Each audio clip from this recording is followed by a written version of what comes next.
Bueno, entonces, vamos a hablar ahora de tributación óptima directa y recuerden que la distinción con respecto a tributación óptima indirecta es que ya no vamos a estar hablando de los impuestos sobre el consumo de bienes y servicios que hagan los individuos, sino los impuestos sobre las fuentes de ingreso de los individuos. Entonces este capítulo lo vamos a partir en dos partes. Vamos a hablar primero del impuesto sobre el ingreso que viene como resultado del trabajo de las personas y luego vamos a hablar de los impuestos sobre las rentas del capital. Para el caso del ingreso de las personas no necesitamos meter muchos periodos de tiempo. Puede ser un modelo de un periodo y eso es lo que vamos a estar analizando. Para el caso del ingreso del capital, como la cosa fundamental del capital es que es acumular un acervo que nos sirve para producción futura, pues tenemos que tener un modelo dinámico. Entonces, hacia allá es hacia donde vamos y hoy vamos a estar hablando de impuestos sobre el ingreso. Entonces, vamos a estar viendo por primera vez desde que empezamos a hablar de tributación óptima el caso de agentes heterogéneos. Entonces va a abrir la posibilidad de utilizar los impuestos como una herramienta redistributiva. Ustedes en el caso de tributación indirecta van a estar analizando el caso de agentes heterogéneos, unos que son más ricos que otros y cómo eso afecta la famosa condición de primer orden que estuvimos discutiendo en la clase anterior para tributación indirecta. Aquí de entrada pues queremos meter heterogeneidad porque esto sí es como que la naturaleza de la tributación sobre el ingreso es que vamos a ver un problema o una lucha entre equidad y eficiencia, un trade-off entre equidad y eficiencia. Digamos que si queremos más equidad tenemos que gravar con tasas más altas a los individuos más ricos, pero eso va a generar mayor distorsión sobre la oferta de trabajo. Digamos que por equidad vamos a poder preferir eso y entonces eso implicaría que una tasa marginal creciente en el ingreso pues sería lo que uno querría desde el punto de vista de alguien que esté empujando hacia mayor equidad, tener progresividad en las tasas de impuestos, pero por eficiencia si uno pone una tasa impositiva muy progresiva, entonces lo que va a hacer es reducir los incentivos para trabajar y producir, y sobre todo para trabajar y producir a los que tienen la posibilidad de trabajar y producir mucho, porque son los que tienen mayores ingresos. Entonces, ese problema es el que vamos a estar viendo y esa tensión la que vamos a estar viendo en esta parte. ¿Ok? Eso es como entender ese trade-off es lo que queremos. Entonces, ¿cuál es el modelo básico que vamos a estudiar? Entonces, los individuos son idénticos en todo lo demás, la distinción va a ser esta capacidad de generar ingreso que va a estar capturado por un parámetro W. Entiendan W como la productividad del individuo o la habilidad natural que tiene para trabajar. Y si operan con competencia perfecta, el salario por unidad de tiempo va a ser igual a la productividad que tiene el individuo. Entonces vamos a suponer que todo el ingreso que tiene un individuo es W, su medida de productividad, multiplicado por cuántas horas de trabajo L está pudiendo él poner como input y ese le da el ingreso que va a tener el individuo. Y lo importante es que va a haber muchos individuos en la sociedad. Va a haber individuos con Ws altos, individuos con Ws bajitos. Vamos a suponer que W está distribuido entre un W barra abajo, un W subrayado y un W raya arriba, que son el mínimo o máximo posible valor de esa productividad en la sociedad. Algunos individuos tienen muy baja productividad, otros tienen muy alta productividad y eso va a estar capturado por el parámetro W. Y aquí vamos a decir por ahora unos supuestos bien flexibles sobre cómo está distribuido el W. Ustedes en el taller van a ver un caso más específico, más sencillo, con una función de distribución específica del W, o menos general. Pero aquí simplemente estamos diciendo, hay una función de densidad de distribución sobre esos W.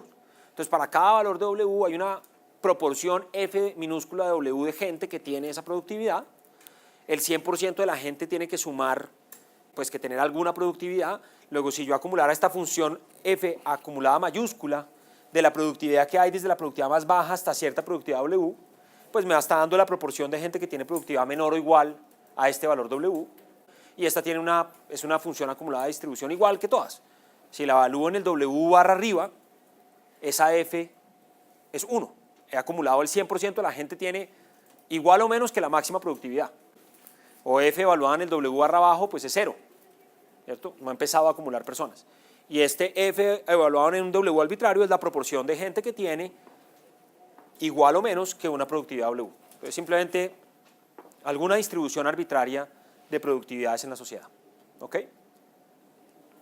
Bueno, el gobierno, aquí inicialmente, va a suponer por simplicidad, pero esto lo vamos a querer relajar, que puede cobrar un impuesto distinto para cada tipo de individuo. Le puede cobrar al individuo con productividad W' una cantidad de impuesto TW' y al individuo con productividad W' una cantidad de impuesto TW'. Eso, digamos, estamos suponiendo inicialmente, lo voy a relajar luego, que el gobierno observa la productividad del individuo, entonces le cobra T en función de su productividad. Usted debe tantos impuestos a la DIAN por culpa de que tiene tanta productividad. Y los hogares, en términos generales, pues van a poder derivar una utilidad del consumo y una desutilidad del trabajo. Entonces la utilidad del consumo, igualito que todas las utilidades que hemos utilizado siempre en el curso, creciente y cóncava para capturar los rendimientos marginales, la utilidad marginalmente creciente. En cambio, la desutilidad del trabajo es creciente y convexa por la razón que hemos enfatizado varias veces en la clase, y es que el bien que está detrás de este trabajo es el ocio, y si queremos utilidad marginal decreciente del ocio, pues queremos que cuando estoy trabajando muchísimas unidades, estoy renunciando a las últimas unidades de ocio, y entonces ese costo es muy alto, y eso ¿cómo lo capturo? Con un costo marginal del trabajo creciente en vez de decreciente. Entonces por eso B' y BW' son positivas, mientras que U' es positiva, pero W' es negativa. O sea, lo mismo que hemos visto en otros momentos de la clase. Entonces, si eso es todo el modelo, los individuos lo que van a tener es un ingreso que lo van a destinar para consumir, porque no hay nada más que hacer. Van a ver cuánto trabajan, todo lo que ganen de ingresos se lo van a consumir y van a enfrentar una desutilidad del trabajo. Por lo tanto, el problema de maximización del individuo simplemente es escoger cuánto trabaja para maximizar la utilidad del consumo, pero el consumo es todo lo de que su ingreso WL le queda neto de los impuestos T de W que le están cobrando por tener esa productividad determinada W, menos el costo que le produzca trabajar esa cantidad de horas L, y el asunto para el individuo es escoger esas horas L. Ahora, ese problema, como no estoy dándoles una función de utilidad específica ni una función de desutilidad del trabajo específica, pues tiene una solución que aquí la estoy planteando en términos generales, que va a ser una cantidad de horas de trabajo L que el individuo con productividad W va a querer escoger. Entonces LW es ya el trabajo óptimo que resuelve este problema de maximización. Simplemente es la anotación, o sea, habrá una condición de primer orden que ahorita la podemos analizar y tal, pero aquí simplemente estoy denotando como LW el trabajo que óptimamente resuelve ese problema. ¿Y para qué lo estoy definiendo? Simplemente para definir también la función de utilidad indirecta, que es evaluar la función de utilidad del individuo en esta cantidad de horas de trabajo óptimas que él encuentra después de haber resuelto su problema de maximización. Entonces, la función de utilidad del individuo, que tiene tanto la utilidad del consumo como la desutilidad del trabajo, evaluada en las horas óptimas, nos da esta utilidad indirecta en función solamente de su parámetro de productividad BDW. Hasta aquí no hay nada raro, pero es importante para ver por si hay alguna pregunta acá. ¿Está bien?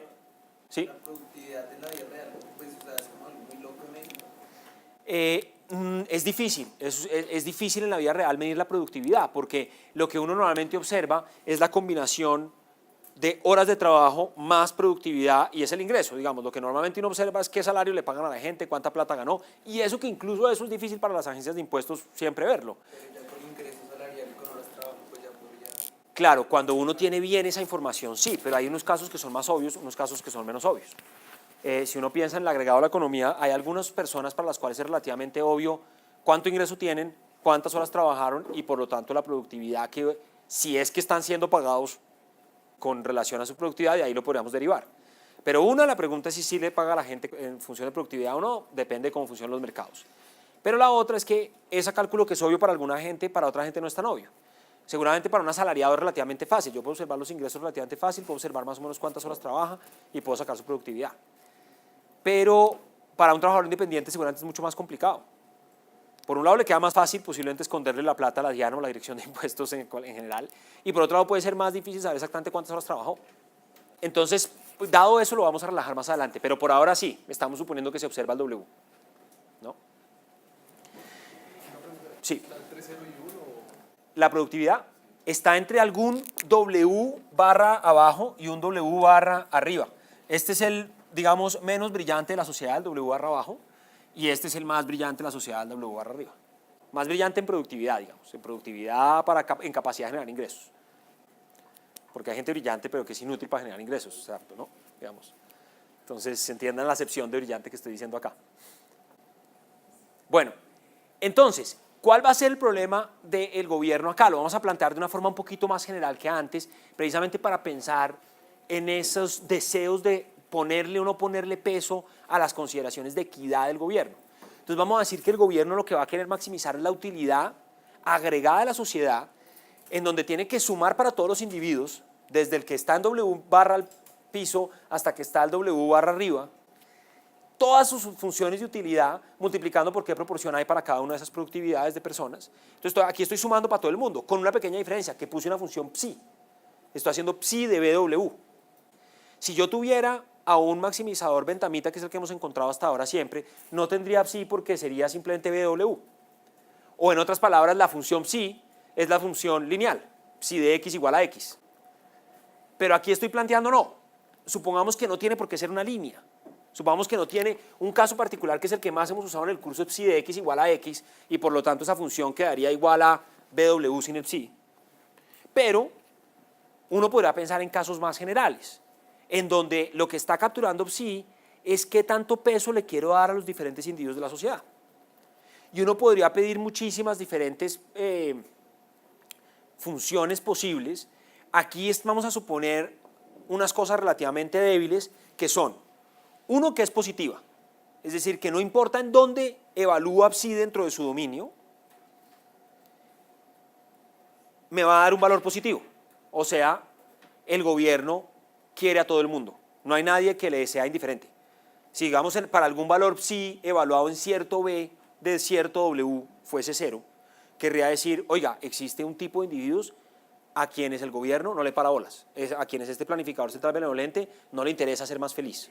No, aquí suponemos que sí, que a todos les da algún peso. Segunda cosa que vamos a suponer es que es creciente, es que entre más grande el B que encuentre el gobierno va a decir, ah, más chévere. Entonces, eso es lo que estamos diciendo, que sea creciente, que no sea una función que caiga cuando B sube. O que si de repente su argumento sube porque alguien o un conjunto de gente se vuelve más feliz, el planificador central se pone feliz por eso. Y la última, para incorporar los criterios de equidad, vamos a suponer que esa psi es cóncava. Puede ser débilmente cóncava, por ejemplo la lineal, pues cuadra con una cosa débilmente cóncava. Pero vamos a suponer que es cóncava. ¿Qué quiere decir? Que si bien le gusta cuando B crece, sobre todo le gusta cuando B crece y venida de niveles muy bajitos. Cuando B crece y ya estaba muy alto, dices, pues sí, chévere, pero ese man ya estaba feliz, feliz, y pues qué me importa haberlo hecho feliz, feliz, feliz. Mientras que si alguien estaba muy infeliz, sí me importa hacerlo un poquito más feliz. Me importa más, proporcionalmente más. Ahora, la forma exacta de este psi, pues, es un tema de controversia y los que están conmigo en economía política, la política económica, saben que de hecho encontrar una función de bienestar social, encontrar de forma satisfactoria una función que agregue todas las utilidades de toda la sociedad a partir de solamente conocer las utilidades de los individuos es un problema complicado. Muchos de ustedes habrán oído el teorema de imposibilidad de Arrow, que en cierto sentido plantea que eso es imposible. Entonces uno, ¿cómo las agrega? Pues tiene que ser algunos supuestos arbitrarios. No es que haya una fórmula matemática para encontrar esa función de bienestar social a partir de funciones de individuos. Y hay diferentes teorías. La que más hemos usado, que paso entonces a esa discusión en la siguiente diapositiva, la que más hemos usado es la función de bienestar utilitarista, que como dije yo, es la función de bienestar en donde psi es una línea. Yo había dicho psi de x es igual a x, aquí está más general, psi de x es igual a alfa por x, porque obviamente el alfa no cambia nada la maximización.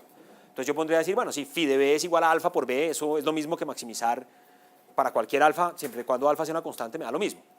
Y lo único que está haciendo es maximizar la suma de las utilidades de todos los individuos de la sociedad. Ese es el punto, digamos, de referencia utilitarista que hemos usado muchas veces. Está también la función de bienestar rawlsiana, que yo no sé si alguno de ustedes ha estudiado a Rawls, porque aquí lo que voy a plantear es la versión pop de Rawls, que es la versión de los economistas. Pero de golpe algunos de ustedes han estudiado un poquito más a Rawls y se leyó el libro de Teoría de la Justicia y entonces nos puede dar una idea un poquito más rica que el resumen un poquito caricaturesco que yo voy a decir ahora. Por ahí vi que varias caras dijeron que sí, entonces ¿quién nos quiere contar? ¿Cuál es la teoría de Rawls? Cristian. El concepto más popular de Rawls es el velo y la ignorancia. Entonces, digamos, en el escenario que lo vimos en teorías económicas de la justicia es que una corte política debe imaginar o suponer que la decisión que va a tomar al día siguiente puede afectar a alguien totalmente diferente a él. Entonces es como, bueno, usted hoy en día tiene esta situación, usted está ubicado en este lugar de la distribución de ingreso, pero piense que mañana usted nace en otro lugar de esa curva de distribución y cómo esa decisión lo afectaría. Entonces, siempre, lo que se busca es como favorecer al que está, en contraste a la utilitarista, se busca favorecer al que está más abajo. Perfecto. Con la nietzscheana. Exacto. Muy bien, entonces básicamente lo que está preocupado Rawls, lo que nos dijo Cristian es, vea, ¿cómo hago para encontrar algunos criterios que se puedan considerar razonables de justicia? Y como dijo Cristian, el artificio famoso de Rawls es, considere que usted está en un velo de la ignorancia, en donde hay una gente que se reúne a decir, bueno, vamos a definir unos criterios de justicia, pero no voy a defender ningún interés particular. ¿Por qué? Porque es que no tengo interés particular, porque estoy bajo el velo de la ignorancia de no saber qué papel me va a tocar jugar en la sociedad. Entonces, si nos pudiéramos imaginar esa situación hipotética en la cual una serie de personas se reúnen bajo un velo de la ignorancia, no saben si van a ser hombres o mujeres, colombianos, extranjeros, de una región o de otra, no conocen su condición de género, no saben si van a tener una discapacidad, no saben nada, se reúnen y dicen, oiga, ¿qué reglas básicas de justicia acordamos que nos parezcan razonables? Dice Rawls, las que salgan de ese tipo de análisis deben ser justas, porque no están defendiendo ningún tipo de interés particular. Y él hace un argumento de que en ese contexto sale la regla que nos planteó Cristian, que es, en lugar de pensar que lo justo es maximizar la suma de las utilidades de los individuos, lo que nos vamos a acordar es una cosa más sencilla y es, nunca vamos a escoger cosas que vayan en contra de la persona menos aventajada de la sociedad. Eso fue lo que dijo Rawls, y ese fue uno de sus principios de justicia, no el único. También decía que uno debería tener un máximo de libertad para todos, respetando la libertad de los demás. Y entonces alguna gente pues, es muy fan de Rawls por ese constructo teórico, otra gente dice, pero para que uno se acordara eso según el valor de ignorancia, dependería de uno qué aversión al riesgo tendría. Y entonces uno puede empezar a dar unas vueltas, porque dice, bueno, pero si no se supone que uno no sabe ni su aversión al riesgo, pues sí, pero si usted no sabe su aversión al riesgo, ¿cómo sabe qué regla quiere acordar? Y bueno, en fin, ¿no? Entonces hay una discusión ahí interesante de si ese constructo filosófico es suficiente para poder llegar a una teoría de justicia justa, objetiva, ¿no? En cierto sentido, Rawls tiene una ambición de ser muy economista en su teoría de justicia, porque quiere decir cuál será la elección racional de individuos sin intereses particulares.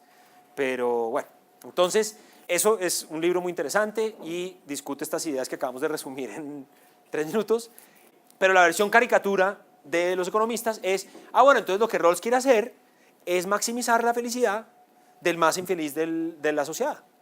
Que fíjense que no es exactamente lo que yo dije que Rawls planteó. Rawls dijo, vamos a acordar unos criterios tales que nunca se podrá ir en contra de las personas más desaventajadas de la sociedad.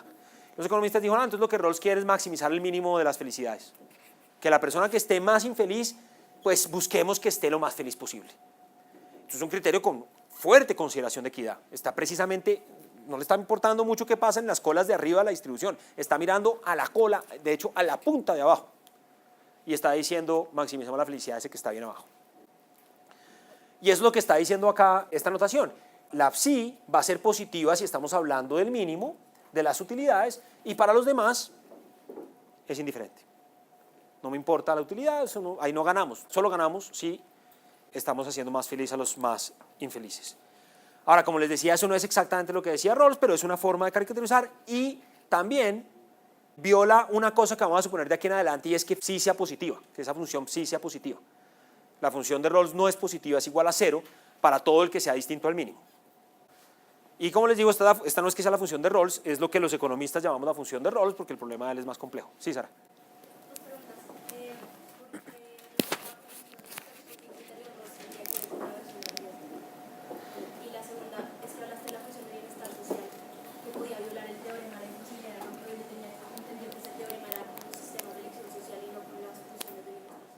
Sí, entonces, la primera pregunta ¿era cuál? ¿Me recuerda la primera que se me olvidó? El criterio de Rawls, ¿cómo tendría que ver con la versión? Que el criterio de Rawls es la versión al riesgo. No, eso simplemente es que, como lo que estaba tratando de decir Rawls era, derivemos principios de justicia que surjan de una deliberación de personas que todavía no saben cuál va a ser su rol en la sociedad, y él dice, bajo ese velo de ignorancia no tiene ningún interés propio, entonces lo que acuerden será justo, porque no va en contra de nadie, porque ni siquiera quién es nadie, o sea, no saben qué son, no saben nada de ellos.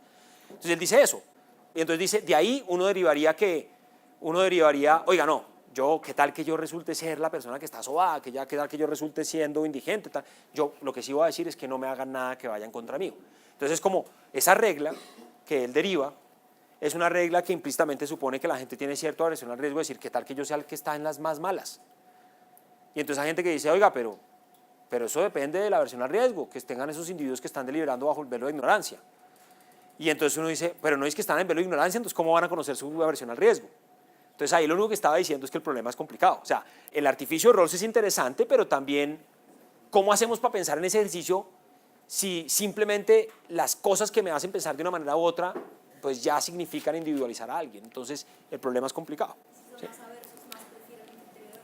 Y si son más aversos van a tender a estar más a favor de cosas que protejan a quien pueda tener un choque negativo en la vida. Si son más arriesgados dicen, no, pues qué importa, el de malas, ¿cierto?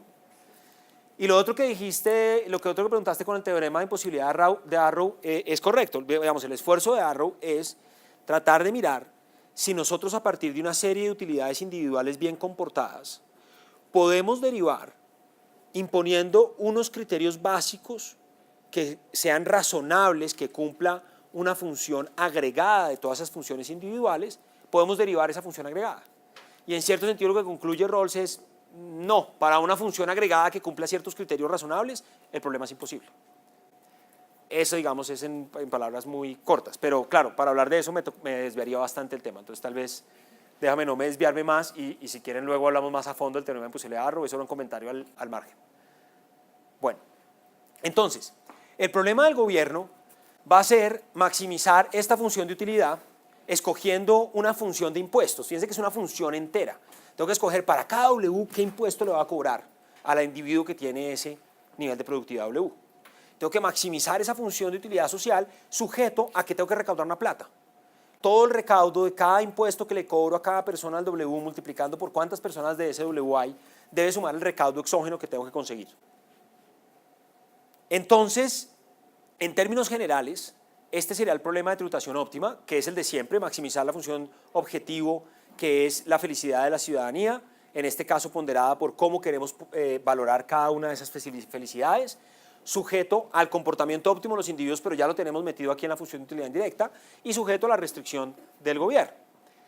Ahora, en términos generales, el gobierno tendrá que preocuparse que cuando cambia impuestos, cambia la decisión de oferta de trabajo de los individuos. Pero lo que yo voy a hacer es que voy a resolver el problema en dos partes. Primero voy a suponer que no se afecta la oferta de trabajo de los individuos, como para tomarlo como punto de referencia, y luego vamos a incorporar que sí se afecta para ver qué predicciones tenemos. Ese es el plan de lo que sigue. Entonces, consideremos ese caso extremo. ¿Cómo obtendría uno ese caso extremo en donde no cambia la oferta de trabajo a la persona? Pues tendría que ser que a las personas no les importa trabajar, no les duele trabajar. Si no les duele trabajar, van a trabajar tantas horas como tienen disponibles, supongamos que esa cantidad de horas es L barra, sabemos que es la misma dotación de tiempo para todo el mundo, y que si a mí no me doliera trabajar, pues trabajo todas las horas posibles, porque entonces así consigo ingreso a ningún costo, porque no me importa, no me da costo trabajar. En ese caso, la utilidad indirecta es muy sencilla, es BW es igual a U de W evaluada en L barra, menos los impuestos, y no tengo ninguna utilidad del trabajo, y esa es mi utilidad indirecta. Esa es la máxima utilidad que puedo obtener dado el nivel de productividad W que tengo. Trabajo todo lo que pueda, obtengo un ingreso, pago impuestos, me consumo lo que me queda y es la máxima felicidad que puedo obtener, punto. No hay más misterio en ese caso. Ese es el problema del individuo. Ahora nos toca, dado esto, resolver el problema del gobierno, que es maximizar la suma de todas estas utilidades sujeto a la restricción presupuestal del gobierno. Entonces aquí, en este capítulo y sobre todo en particular en esta sección, sí que es bien importante el mantra que ya he aplicado varias veces en la clase, que es, voy a mostrarles ahorita algunos detalles de álgebra, pero no pierdan de vista que en este curso el álgebra es un medio y no un fin. Y entonces, pero yo sé la angustia que hay de, uy, me perdí en ese paso, lo quiero saber, ¿no? Entonces, para tratar de jugarlo psicológicamente y que realmente sepan que eso me interesa que lo sepan hacer, tanto que les he hecho talleres en que ustedes lo tienen que hacer. Sin embargo, no quiero que se coma toda la hora la clase.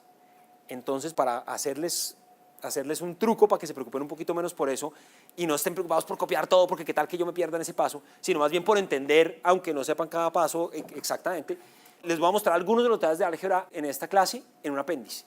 Entonces, por ejemplo, aquí, en este caso el problema se puede resolver con un enfoque de optimización restringida o de control óptimo, Veamos cómo se resolvería en el problema más sencillo, optimización restringida, y en este punto ustedes pueden sentirse tranquilos de que no tienen que copiar porque les estoy mostrando el medio y no el fin, ¿sí? Y que si después quieren revisar el medio, aquí está, ¿ok? Entonces, ¿cuál es el medio? El medio es este problema muy sencillo, maximizar la función de utilidad, que es toda esta integral sobre todas las funciones de densidad multiplicadas por cuántas, que nos dice cuántas personas hay para cada productividad, multiplicada por la utilidad que socialmente obtengo por la felicidad de esas personas, sujeto al recaudo del gobierno, y tenemos que resolver ese problema donde, ¿qué significa cada variable? Pues ya lo dije. Entonces, en este caso, como los individuos trabajan todas las horas, la función de utilidad indirecta, acuérdense, es simplemente W menos TW.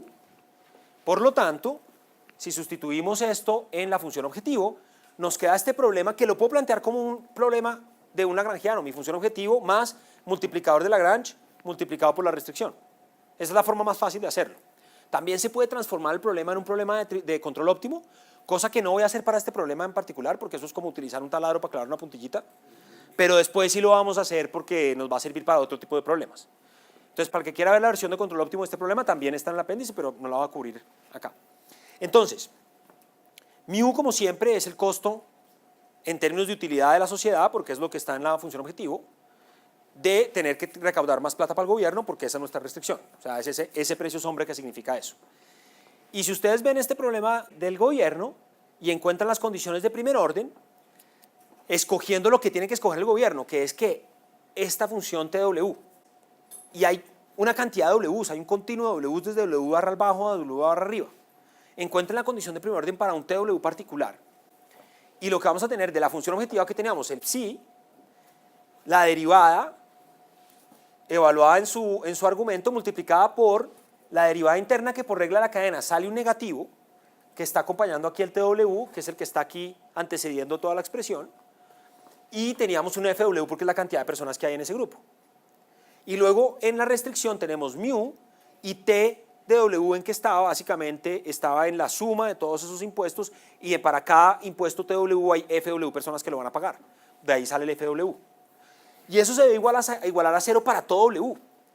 Pero si ustedes despejan, pueden cancelar el FW y pueden darse cuenta que mu es igual al producto de dos funciones, psi' y u', evaluadas en últimas en el mismo argumento. Psi' de u' evaluada en el ingreso neto, multiplicada por u' evaluada en el ingreso neto. Entonces ahora, ¿qué es lo que pasa? Que esa función compuesta, ahora definamos una nueva función que aquí la llamé teta, que es la función que coge a un argumento y le saca u' y lo multiplica por psi de u de ese argumento, ¿sí? O sea, toda la función entera. Esa función la podemos escribir como mu va a ser igual a teta de ese ingreso neto. ¿Qué es lo importante de esa expresión que acabo de encontrar? Lo importante es que como u es estrictamente creciente y estrictamente cóncava, y psi es estrictamente creciente y débilmente cóncava, la función psi, que va a ser el producto de una función creciente y débilmente cóncava con una función decreciente, tiene que ser una función decreciente.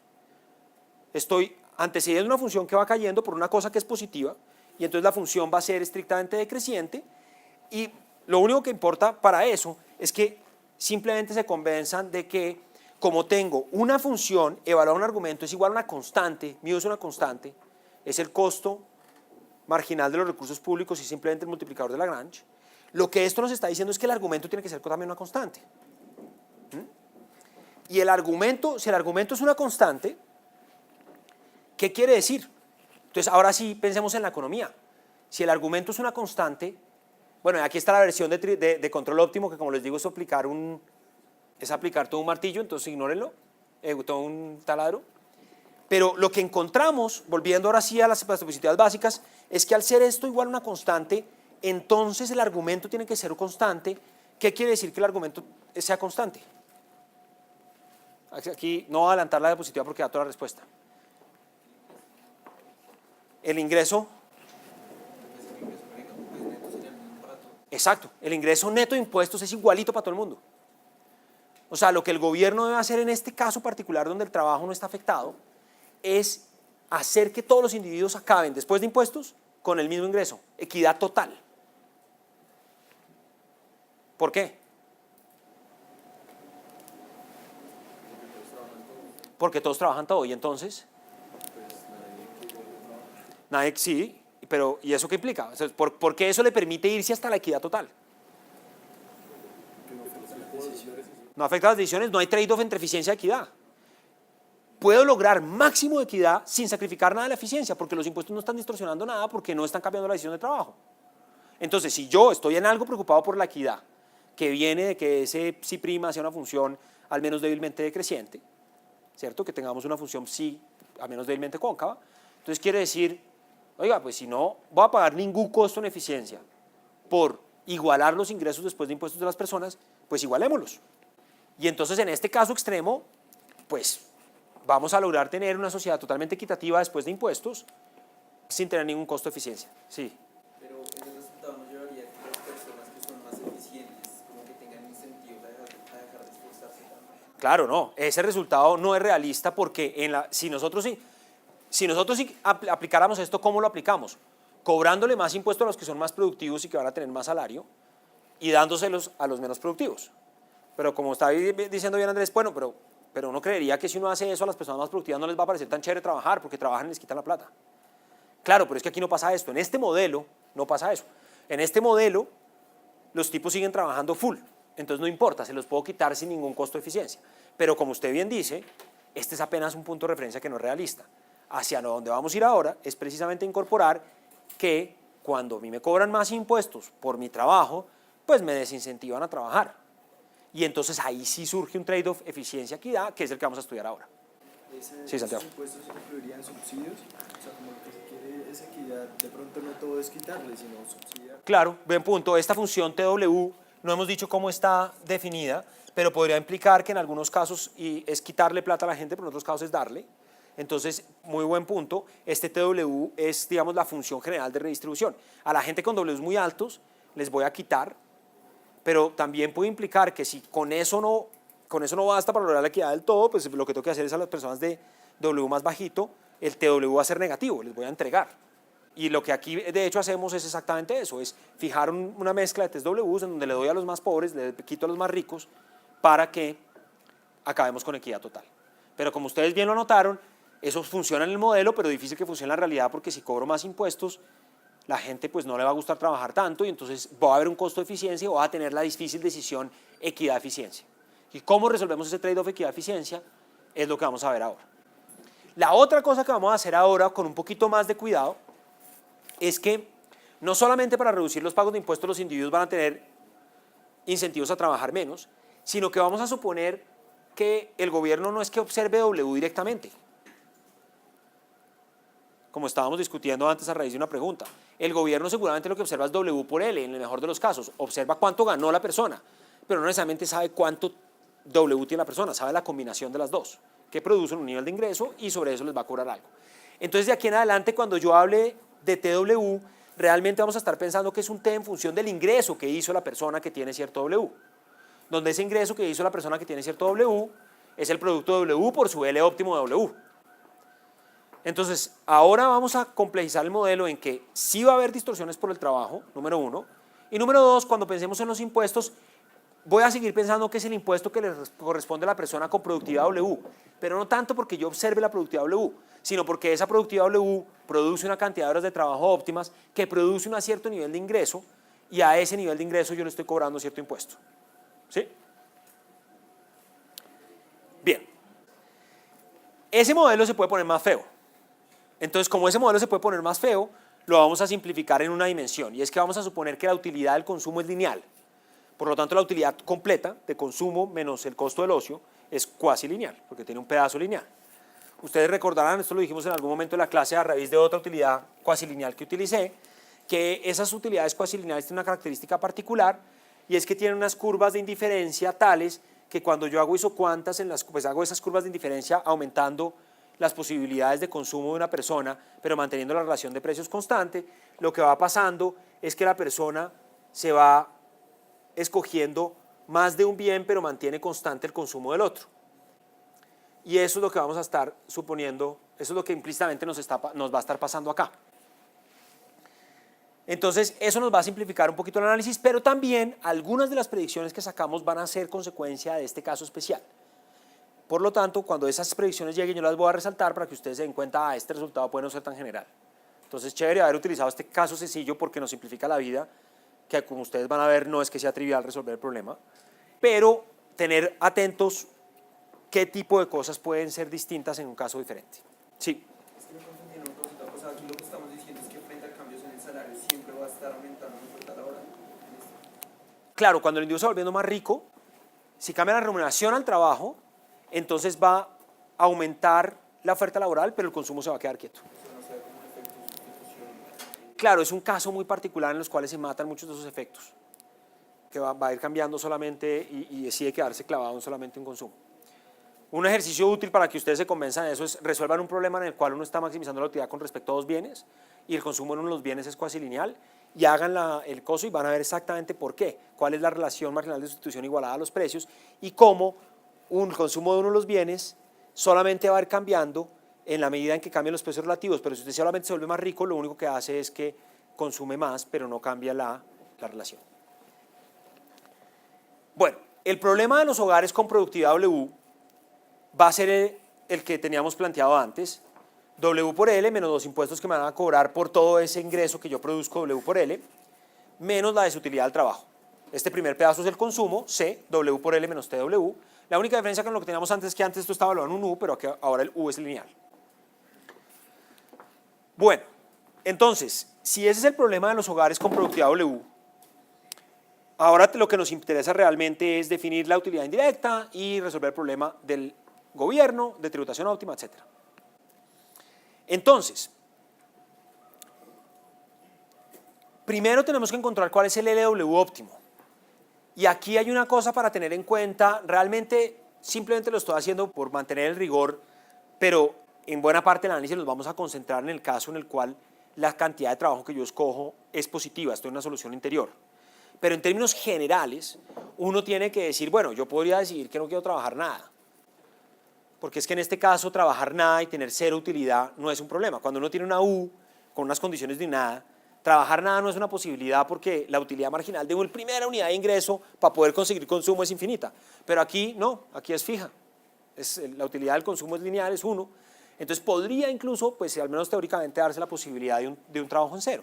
Entonces estrictamente nos llevaría a tener cuidado con las desigualdades y nos llevaría a las condiciones de Kuhn-Tucker, que como en el espíritu de esta clase, en donde quiero que ustedes distingan los medios de los fines, está en el apéndice. En las condiciones de Kuhn-Tucker yo maximizaría esto, pero sujeto a una restricción de no negatividad, y es que L debe ser mayor o igual a 0. Y si yo planteo ese problema y encuentro las condiciones de primer orden, básicamente lo que me dice es que esta función objetivo debe ser, cuando derivo con respecto a la variable de control, menor o igual a 0, que la restricción de no negatividad se debe cumplir, y tercero, que el producto de esta derivada y la variable respecto a la cual hay condición de no negatividad debe ser igual a 0. ¿Qué es lo que nos está diciendo esto?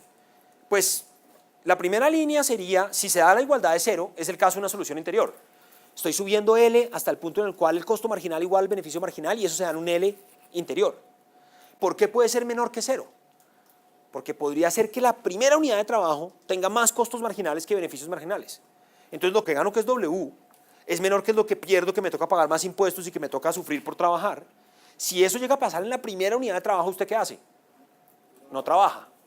Entonces en el caso en el cual esto es negativo, es cuando usted escoge L igual a 0. Entonces hay dos posibilidades. O esto es igual a 0 y usted escogió un L positivo, o esto es menor que 0 y usted escogió un L igual a 0. Y eso es lo que dice la tercera ecuación. La tercera ecuación está diciendo, bueno, entonces el producto de L por el W menos el T' menos el B', eso sí tiene que ser 0. Porque 1 es 0, y en cuyo caso, por ejemplo, si L es 0, entonces W menos bla, bla, bla es negativo. O al revés, el W menos no sé qué es igual a 0, pero eso quiere decir que el L es positivo, ¿no? Entonces se cumplen esas tres cosas. Y así entonces tenemos, en términos más generales, lo que podemos plantear es que en la solución interior se cumpliría la igualdad de 0, pero si lo queremos plantear como un producto, el producto captura esos dos casos. El producto que teníamos en la tercera condición captura esos dos casos. Reorganizando esa versión del producto, reorganizando esta tercera condición que la he escrito como el producto de L por la condición de primer orden con respecto a la variable de control L, reorganizando un poco eso, nos queda lo que está en el cuerpo básico de las diapositivas, que es que W multiplicado por 1 menos T' por LW, porque acuérdense que en la tercera ecuación multiplicamos por LW, va a ser igual a B' por LW. Eso es lo que está en la parte básica de las diapositivas. Entonces, si ustedes lo piensan básicamente, el lado izquierdo es el beneficio marginal neto de impuestos de trabajar un poquito más. Si trabajo un poquito más tengo un salario, pero también me cobran un poquito más de impuestos. ¿Cuánto más? Pues lo que crezca la tasa marginal por tener un poquito más de ingreso. Entonces esto es el beneficio por un poquito más de trabajo neto del cobro de impuestos que me hacen. El lado derecho es el costo marginal de trabajar, B' de LW. En el caso en el cual esto es en una solución interior, L va a ser positivo, se va a cancelar de los dos lados y entonces simplemente estoy igualando beneficio marginal a costo marginal. En el caso en el cual yo estoy en una solución de esquina es porque L es 0 y de hecho este costo era mayor que este beneficio. Listo. Entonces, definiendo el LW que salga de ese problema como el trabajo óptimo, tenemos como antes una función de utilidad indirecta. La B evaluada en ese LW óptimo. La U evaluada en ese LW óptimo, la U menos BL evaluado en ese W óptimo nos da la función de utilidad indirecta. Listo. Entonces, con esa función de utilidad indirecta, ahora sí vamos a tratar de resolver el problema del gobierno, pero voy a hacer algunas anotaciones antes de plantear el problema del gobierno. Entonces, lo primero es que la condición de primer orden en el caso de la solución interior, esa que iguala el beneficio marginal con el costo marginal, la voy a reescribir llamando WN el salario marginal neto, que es cuánto salario neto de impuestos tengo cuando trabajo un poquito más. Y el salario marginal neto debe ser igual al costo marginal de trabajar, porque si en una solución anterior esas dos cosas se igualan o si no, no estoy en un óptimo. Y lo definí de esa manera, y si defino la cosa de esa manera también puedo diferenciar esta ecuación, V' es igual a WN, cuando la diferencia que voy a tener BW' por DL igual a W, o lo que es lo mismo, DL de W, N es igual a 1 sobre W'. Lo que sí es importante es que tenemos cómo cambia mi oferta de trabajo cuando cambia mi salario neto, mi salario marginal neto. Y aquí está planteado en términos de una derivada y también lo puedo plantear en términos de una elasticidad. Si cojo esta derivada y lo que hago es que divido por L sobre W, pues me queda el cambio porcentual en el trabajo, divido el cambio porcentual en el ingreso neto, que es como una elasticidad del trabajo al cambio en el salario marginal neto. Y esa elasticidad, reemplazando lo que acabamos de encontrar para DLWN y utilizando la definición de WN, pues la puedo reescribir. Tengo este WN que está acá arriba, tengo este 1 sobre B', el LW que está acá, y lo puedo escribir de esta manera. Entonces este va a ser un término importante porque nos va a decir cuánto cambia la oferta de trabajo cuando cambia el salario marginal neto, que es cuando cambia el salario que yo obtengo por decidir trabajar un poquito más, incorporando que ese trabajo un poquito más puede aumentar mis ingresos, que me puede generar también un aumento en mis impuestos que enfrento. Entonces, eso lo vamos a llamar epsilon de L y es la elasticidad de la oferta laboral, que es clave ahí la distinción entre el B minúscula, que es esa utilidad, y el B mayúscula, que es la utilidad indirecta. Bueno, entonces, ¿cuál es el problema del gobierno? Entonces, lo que tenemos que hacer ahora es tratar de plantear el problema del gobierno. Y acuérdense que en otros momentos hemos hecho un truco, y es que cuando los impuestos terminan afectando la decisión del hogar de manera tal que yo por fijar unos impuestos termino afectando la oferta de trabajo, pues entonces terminamos haciendo más bien un problema en que el gobierno es como si escogiera la oferta de trabajo. Eso lo vamos a hacer aquí otra vez como lo hemos hecho en otros momentos del curso. Podemos plantear el problema del gobierno como si el gobierno estuviera escogiendo L, porque cuando el gobierno cambia T, lo que hace es cambiar los incentivos a escoger cierto nivel de L. Entonces más bien planteamos el problema de la tributación óptimo como si estuviera cogiendo L directamente. Para eso tenemos que reescribir todas las cosas en términos de L. Entonces, ¿cuáles son las cosas que vamos a sustituir en términos de L? Lo primero es que quiero deshacerme de T en la condición de primer orden de los hogares. Acuérdense, la condición de primer orden de los hogares es la que dice que el salario neto, que es W por 1 menos el impuesto marginal, es igual a B, donde B esta es la desutilidad del trabajo, B' de L, ¿cierto? Entonces, de esa condición de primer orden de los hogares, quiero ver si me deshago de la función de impuestos, para que todo me quede en términos de L. Entonces, para hacer eso, el primer paso que voy a hacer es que voy a coger el B, pero ahora en mayúscula, la función de utilidad indirecta del hogar, y la voy a derivar con respecto a W. Voy a preguntarme cómo cambia la máxima utilidad alcanzable cuando yo me vuelvo, si yo me pudiera volver un poquito más productivo. Y esa utilidad indirecta es fácil de derivar. Fíjense que la tenemos aquí dos diapositivas antes. Esa función de utilidad indirecta es fácil de derivar por lo siguiente, porque si bien W entra en un montón de sitios, W entra aquí en el primer término directamente, pero también entra como LW. W entra después como T de W, LW, o sea que entra directamente por el W, pero entra indirectamente por el LW. W después entra indirectamente por el LW. Entra varias veces, pero acuérdense de una cosa que ya discutimos en esta clase, que es ¿qué? El teorema de la envolvente. Este hogar ya escogió L óptimamente. Estamos en la parte de esta función que es la máxima. Y entonces, habiendo escogido ese L óptimamente, a mí no me importa los efectos que operen a través de L, porque cualquier cambio que opere a través de L tiene un efecto marginal igual a 0, porque estoy en el punto óptimo de L. L no está generando ningún cambio marginal en la función porque precisamente fue maximizado respecto a esa función. Entonces, solamente tengo que mirar los efectos directos de W para diferenciar esta función V mayúscula con respecto a W. Y los efectos directos están ¿dónde? Están aquí en el LW, que multiplica primero W por LW, me va a quedar LW. Y el único otro sitio donde aparece el W directamente es aquí en el T de W, LW. Entonces me va a quedar el T' que multiplica a la derivada interna, que es el LW. Y eso es lo que estoy poniendo acá. B' quedó el LW solito y el T' que por la regla de la cadena también sacó un LW. Entonces, así tenemos B' de W. ¿Para qué calculé B' de W? Recuerden porque este es un paréntesis de que queremos ver si reescribimos esta condición de primer orden de los hogares deshaciéndonos de las cosas que tienen que ver con el T, para dejar todo en términos del L.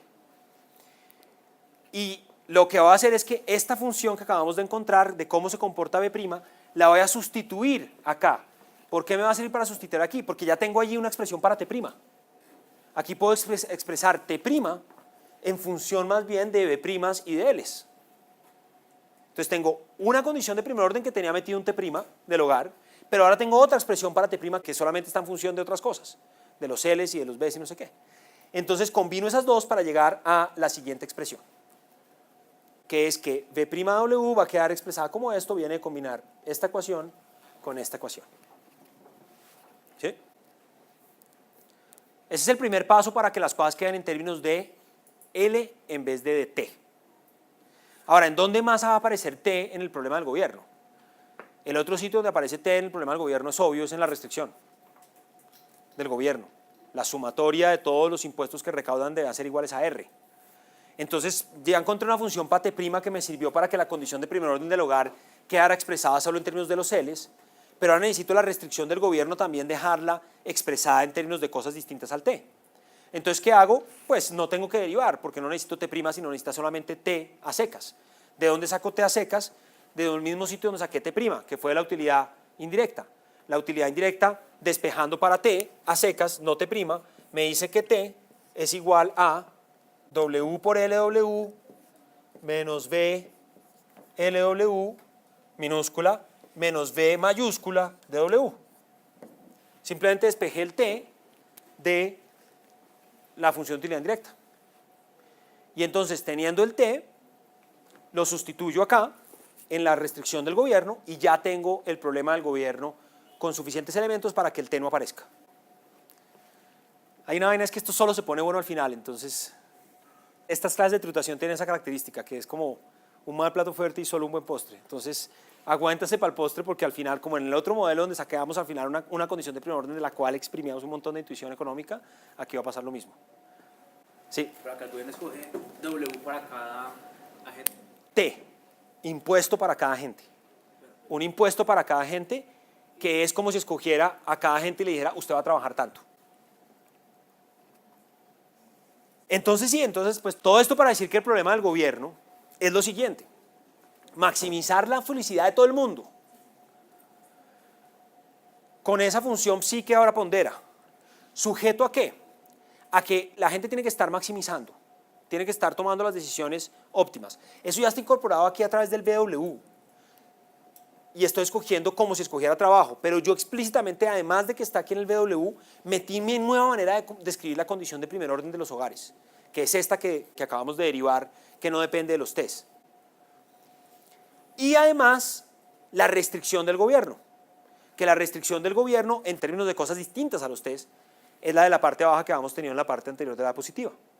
Pero yo aquí hice un truco, y es que eso lo escribí distinto, lo escribí de una forma diferencial. Me inventé una nueva función G', una nueva función G, tal que su derivada es esto, que si ustedes se fijan básicamente es el T despejado de la utilidad indirecta multiplicado por F, y con unas condiciones iniciales y finales. ¿Para qué hice esto? Ahorita lo vamos a ver en el apéndice, pero antes de que les muestre cómo llega uno a eso en el apéndice, ¿para qué lo hice? Porque ustedes ven esta vaina y dicen, uy, esa vaina es teoría del control óptimo. No es con respecto al tiempo. Yo no estoy escogiendo ahorita un consumo para cada momento del tiempo como en el modelo de Ramsey, pero sí estoy cogiendo un trabajo para cada instante de productividad, para cada nivel de productividad que va desde el W más bajito hasta el W más alto. Entonces yo estoy escogiendo todo un funcional, toda una función, así como el consumo en Ramsey en cada momento del tiempo era una función para cada instante del tiempo. Aquí el trabajo para cada W es una función para cada posible W que va del W más bajito al W más alto, que maximiza una función objetivo sujeto a unas restricciones que básicamente dicen cómo cambian unas variables. Esas variables que cambian son las variables de estado, y las variables que yo tengo que escoger son las variables de control. Entonces lo que acabo de hacer es escribir el problema de una forma que se parezca a la teoría del control óptimo, que como ustedes saben muy bien manejarla, pues entonces la aprovechamos, ¿cierto? Ya en este punto de la clase son test en estas vainas. Sí, Juan Guillermo. No le iba a preguntar qué pueden ser las variables de estado. Para hablar de las variables de estado y de control bien definidas, vamos un segundo al apéndice. Nuevamente, sepan que esto es medio y no fin, y les muestro exactamente cómo reescribí ese modelo, porque yo les dije que esta función auxiliar G me está reproduciendo esta restricción. Yo les estoy diciendo esto, pero no se los he demostrado todavía. Entonces, venga, se los demuestro como un tiro. Si yo voy al apéndice, recordemos los pasos que hemos hecho hasta ahora para que todos estemos en la misma página. Si W es el óptimo, la función directa de utilidad era SB evaluado en SLW. Aplicando el teorema de la envolvente, cuando yo derivaba, me daba esta expresión. Sustituyendo la condición de primer orden de los hogares, me quedaba esta expresión, que no depende, no aparece el T por ningún lado. Y utilizando la función de utilidad indirecta, yo también tenía una expresión para los impuestos en función de cosas distintas a T. Esos son los pasos que hicimos hasta ahí. Luego dijimos, el gobierno, ¿qué quiere hacer? Maximizar la felicidad de utilidad sujeto a esa condición de primer orden y a esta restricción de presupuesto, pero en las diapositivas aparece una G y una vaina rara, un G' y un G y un G0 y un, ¿no? Entonces, ¿por qué ese G? Es una forma de escribir esto de una forma que se vea como teoría del control óptimo. Entonces, ahora les muestro dónde viene ese G. Si yo, porque puedo, defino una función GW como aquella función cuya derivada es TWLW por FW. Decidí hacer eso, ¿sí? Y además yo sé que T tiene toda esta expresión que hemos encontrado antes, de la función de utilidad indirecta, es W por L menos el B mayúscula menos el B minúscula. Y además digo que esa función que acabo de definir es igual a 0 en el W más chiquito y es igual a R en el W más alto. ¿Qué pasa? Acabo de hacer un truco que es simplemente escoger G de una forma tal que es la G que preciso me reproduce la restricción presupuestal. ¿Por qué? Integremos esa función G' desde el W más bajo hasta el W más alto. Si la integro del W más bajo al W más alto, la integral de G' es G. Si la evalúo en el W más alto me va a dar R. Si la evalúo en el W más bajo me va a dar 0, porque yo decidí. Entonces al lado izquierdo, ¿qué me da? R.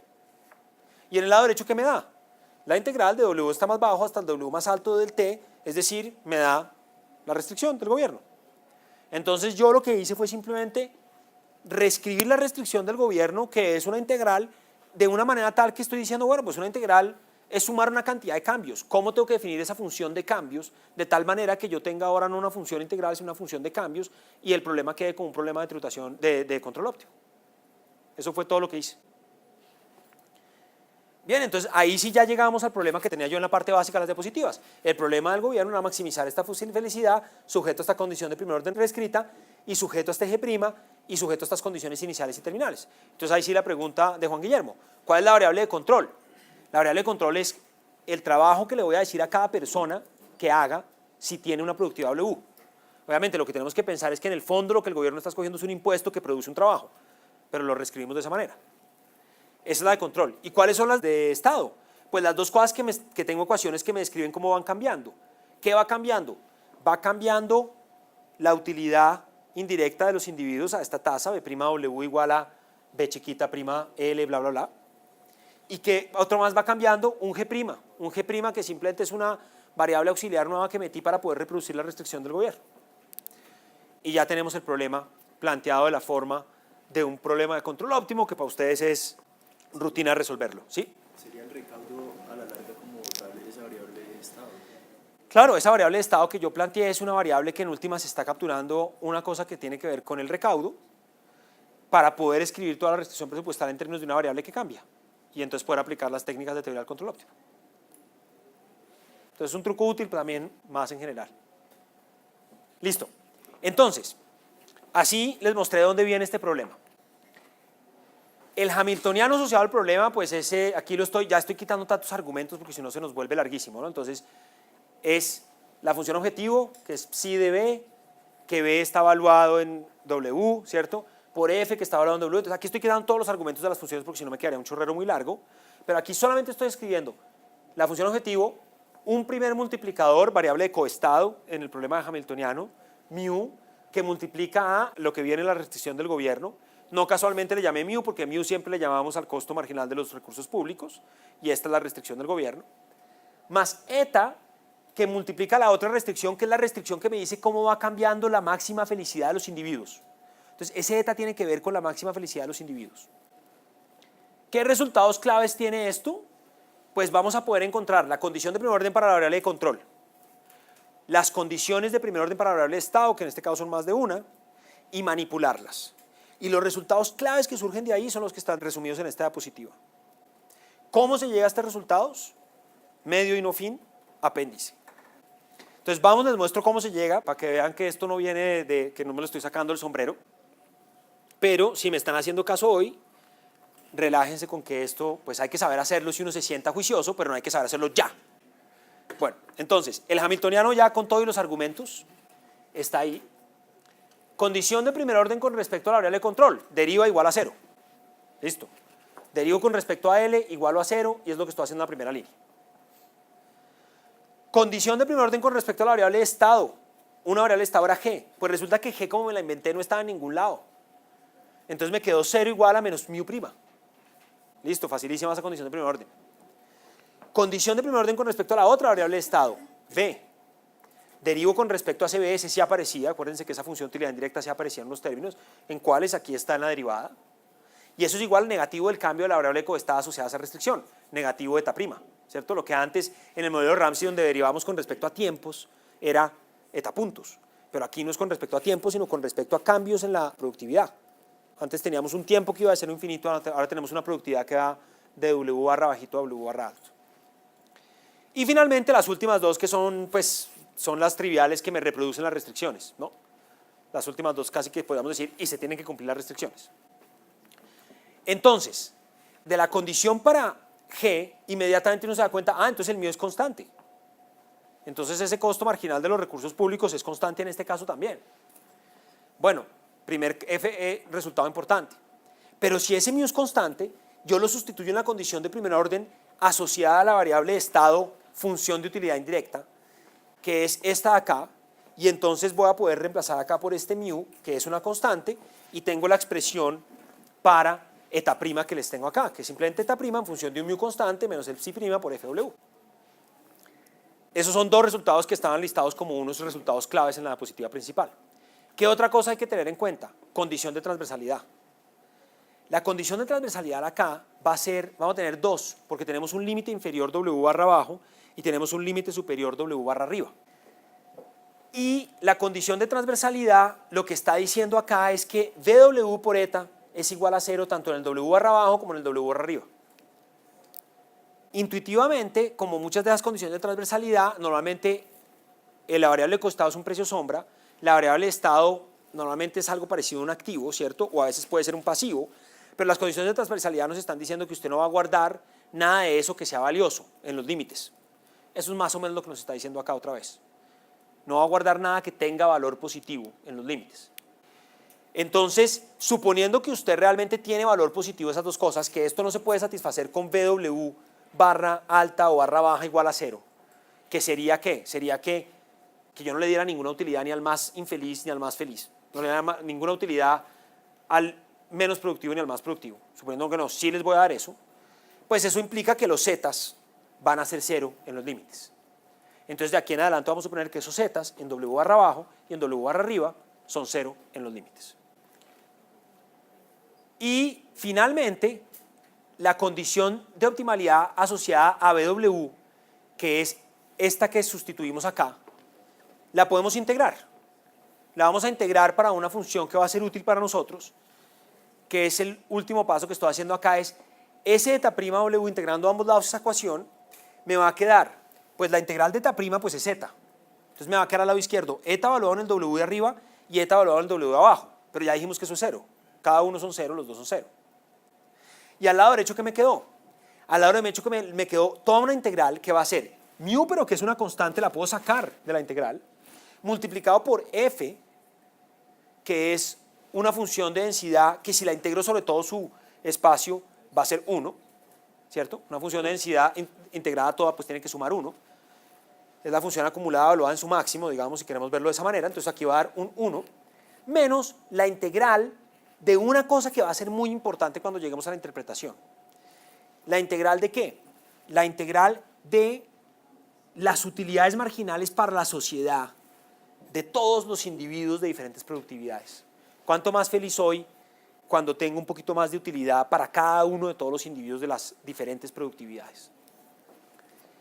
Bueno, entonces, juntando todas esas cosas, lo que nos termina quedando es que mu, como mu quedó multiplicado por 1, nos termina quedando es que precisamente mu, que es el costo marginal de los recursos públicos, en términos de la utilidad para la sociedad con esa función de bienestar social, va a ser igual a la integral para absolutamente todos los niveles de productividad de las utilidades marginales. ¿Cuánto vale un poquito más de recursos públicos? Va a ser igual a la suma de todas las utilidades marginales en la sociedad. Entonces, con eso les demuestro de dónde vienen los resultados clave que tenemos listados acá en esta diapositiva. Y ese psi' va a ser importante, representa el peso marginal de la utilidad de un individuo con utilidad BW. Y lo que encontramos es que el gobierno intuitivamente para maximizar el bienestar va a igualar el costo social de los recursos públicos, ese mu, con el cambio en utilidad que los impuestos introducen para todos los individuos, que es esa expresión que teníamos antes, que mu es igual a toda esa integral. Ahora, para poder interpretar los resultados, vamos a definir esta función auxiliar que se llama DW. DW suma desde un cierto W para arriba, fíjense, de W en adelante, todas las contribuciones marginales de todos los individuos que hay con un W más alto que eso. Y lo divide ¿por qué? Lo divide por cuánta gente hay, porque 1 menos FW, FW es cuánta gente hay debajo de ahí. Entonces 1 menos FW es cuánta gente hay encima de W. Por lo tanto, esto es simplemente un promedio. Es sumar las contribuciones marginales de todas las personas que tienen más que W, dividir por cuántas personas hay de esas, que me da el promedio de las contribuciones marginales para las personas que tienen más de W.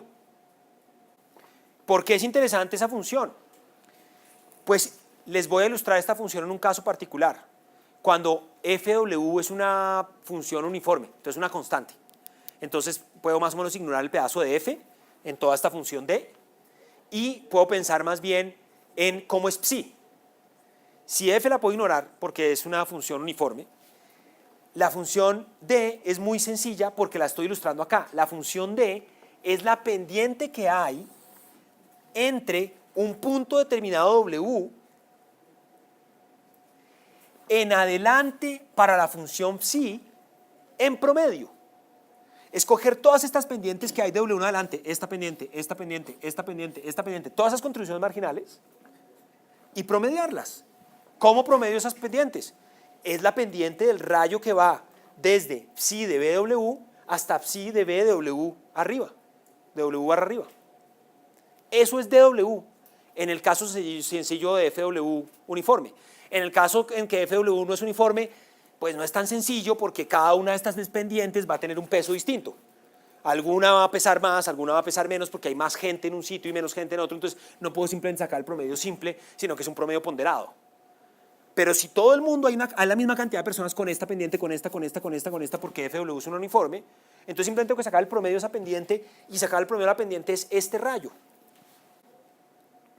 Luego, DW es estos rayos que estoy pintando, primera lección. Segunda lección, eso quiere decir que DW es decreciente.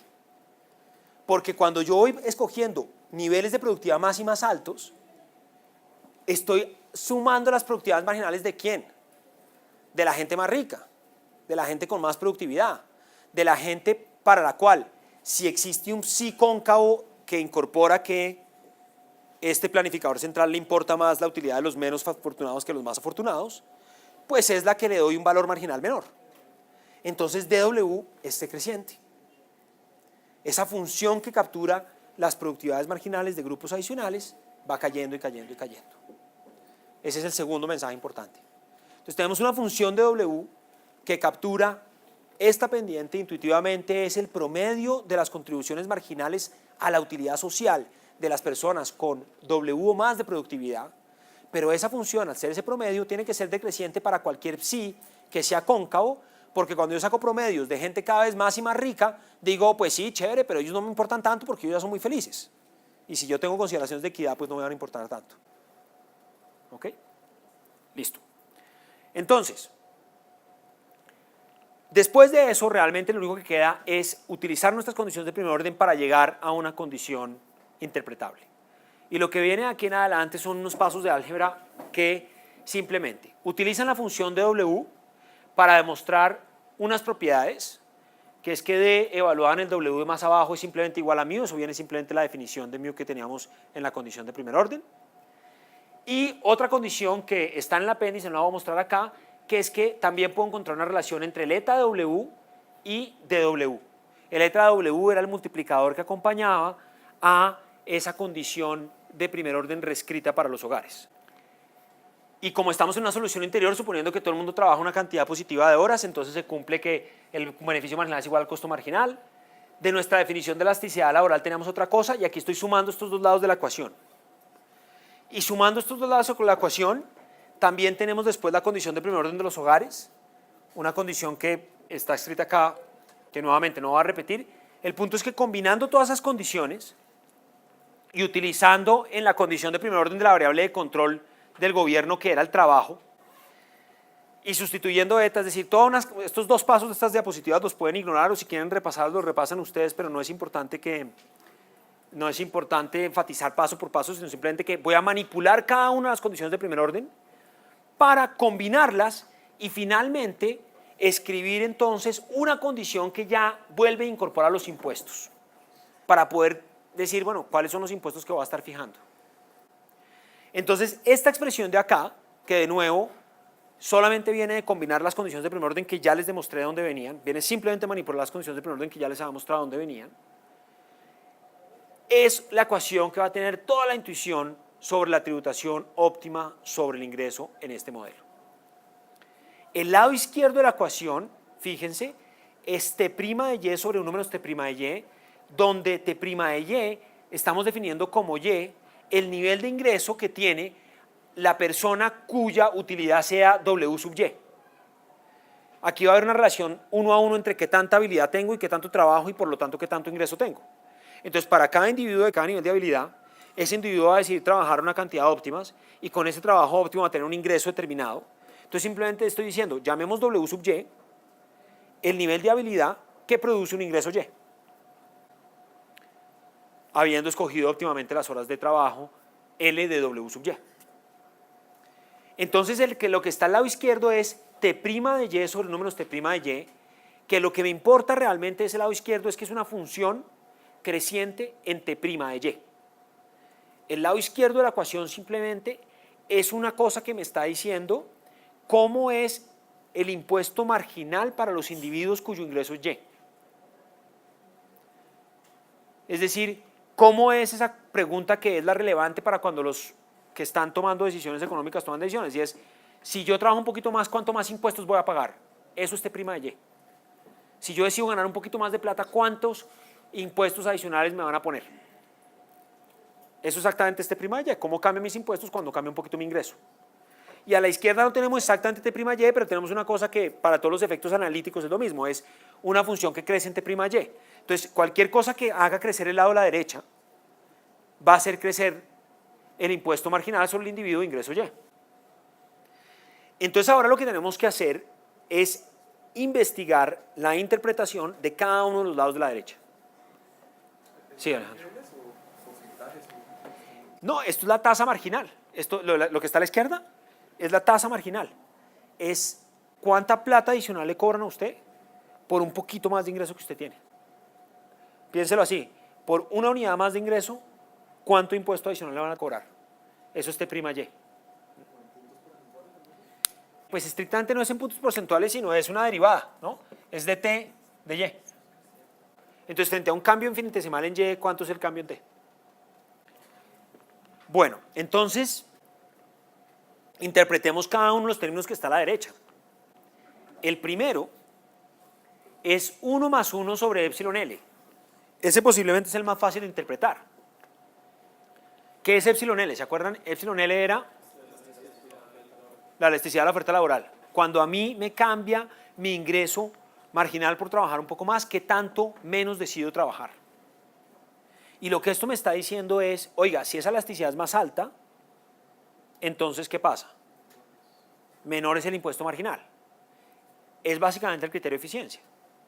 Oiga, tenga cuidado, no tenga un T' Y muy alto si usted tiene una elasticidad muy alta. Principio básico de tributación que hemos encontrado en otros contextos. Las actividades más elásticas se deben grabar menos porque si se graban mucho, estoy incorporando muchas distorsiones en la economía porque estoy cambiando la decisión de los agentes. Entonces, primera cosa que encontramos, la tasa marginal de tributación que enfrenta a un individuo de cierto ingreso Y es inversamente proporcional a la elasticidad de su oferta de trabajo. Si el individuo igual va a trabajar lo mismo, le puedo subir T' Y. Pero si el individuo reacciona mucho y epsilon L es un número muy grande, quiere decir que yo no le pongo un impuesto muy grande porque entonces desestimulo su trabajo. Luego esto en esencia captura el efecto de desincentivos al trabajo, el criterio básico de eficiencia presente en otros modelos que hemos visto, principio básico de tributación óptima para conservar la eficiencia, grave menos aquellas actividades con mayor elasticidad. Ese es fácil. El segundo término es más interesante. Es la distribución de las productividades. Es 1 menos FWY. 1 menos FWY es todas las personas que hay con una productividad más grande o igual a WY. Y me estoy preguntando en cómo debe cambiar el impuesto sobre el individuo Y en función de cuánta gente hay con productividad igual o mayor a la de ese individuo.